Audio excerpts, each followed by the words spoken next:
Ассаламу алейкум, Макоя. Добрый вечер, уважаемые подписчики. Это видео записывается 6 февраля 2020 года. К нам на канал Даймох Онлайн поступило одно обращение, которое я хотел бы зачитать. Ассаламу алейкум. Помогите ради Аллаха мне найти своих родных. Я была удочерена в доме малютки в Грозном, и я выросла в Татарстане.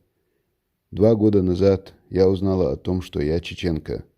Меня зовут Танзиля, и мне 50 лет. Но при рождении мне моя биологическая мама, чеченка, дала имя Белита. И это я лично увидела в документе. У меня нет никаких претензий к моим родным по крови, и, быть может, я уверена, что произошла какая-то ситуация, и что это все было вынуждено, и по воле Аллаха меня вырастили родители татары. И я выросла в большой любви и опеке родительской.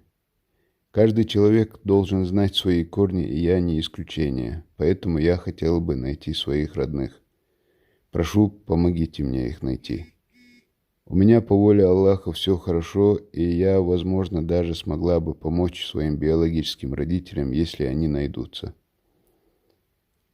Она прислала свой номер, по которому мы с ней уже связывались, уточняли некоторые моменты, прислала несколько фотографий.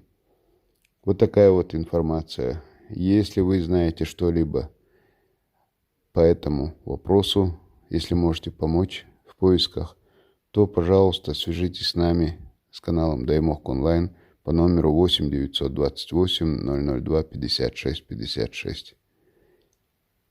Да, это был Масера.